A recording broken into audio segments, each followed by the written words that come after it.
Saudara-saudara yang dikasihi Tuhan, selamat berjumpa kembali. Semoga hari ini kita diliputi syukur atas apapun yang kita alami. Dan terlebih dari itu, semoga semangat kita untuk menantikan kedatangan Tuhan kembali semakin bergelora di hati kita. Mengapa dalam menanti diperlukan sebuah semangat? Padahal kita tidak tahu kapan yang kita nantikan itu akan datang. Bukankah kita bisa menanti dengan santai saja? Saudara-saudara, semangat, gelora, getaran dalam jiwa banyak menentukan kualitas dari sebuah tindakan. Baik perkataan, perbuatan, atau pemikiran-pemikiran kita. Kita bisa membandingkan pendeta yang berkhotbah dengan semangat dan pendeta yang berkhotbah dengan biasa-biasa saja. Dan bagaimana dampaknya bagi kita yang mendengarkan.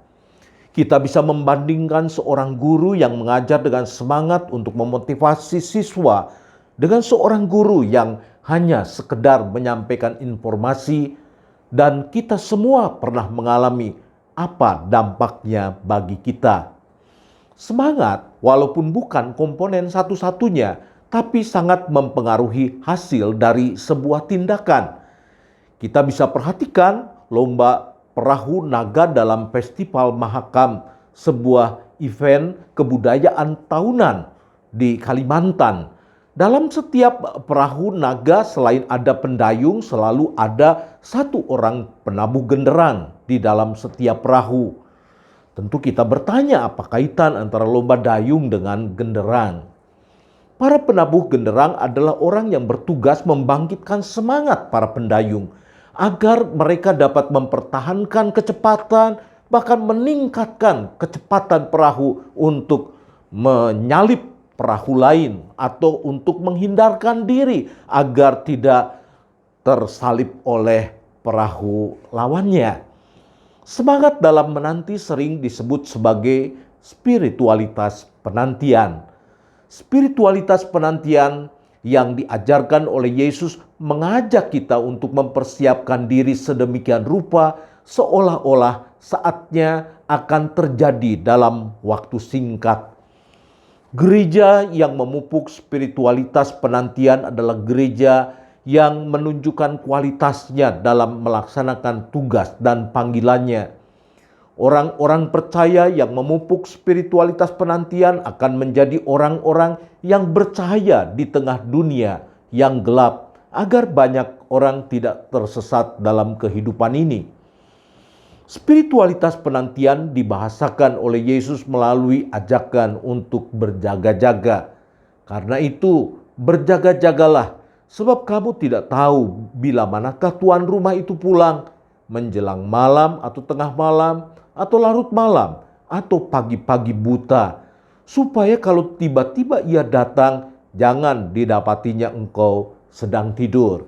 Itu dikatakan oleh Yesus dalam Markus pasal 13 ayat 35 dan ayat yang ke-36. Spiritualitas penantian bukan mengajar kita untuk tidak tidur atau beristirahat. Tidurlah pada waktunya dan istirahatlah pada waktunya. Sebab tidur dan istirahat akan menentukan kualitas tindakan kita. Tetapi apabila kita tiba pada waktunya untuk bekerja, biarlah kita melakukan pekerjaan-pekerjaan baik yang memberi pengaruh bagi kehidupan dengan penuh semangat, dengan penuh sukacita, dan juga dengan penuh rasa syukur. Saudara-saudara, mari kita berefleksi sejenak. Apakah ketika kemarin kita beribadah, kita datang kepada Tuhan dengan menyiapkan diri, menyiapkan hati dengan sungguh-sungguh.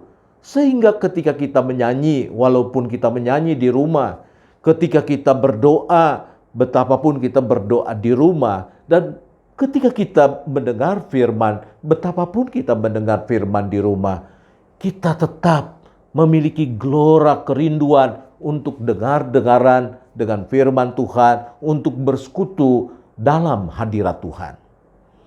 Apakah ketika kita melaksanakan aktivitas di rumah tangga, baik yang dilakukan oleh suami atau istri, oleh anak atau orang tua, kita melakukannya dengan sebuah semangat untuk menciptakan kehangatan bagi semua anggota keluarga kita?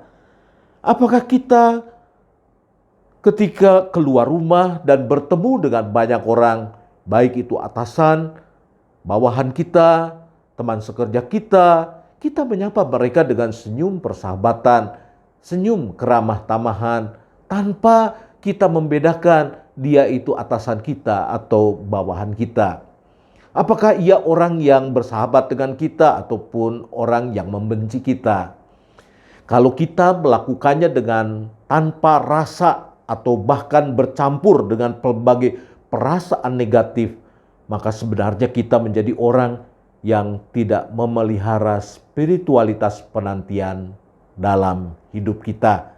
Selamat untuk berefleksi terus agar didapati sebuah semangat dalam menantikan kedatangan Tuhan yang kedua kali. Tuhan Yesus memberkati kita.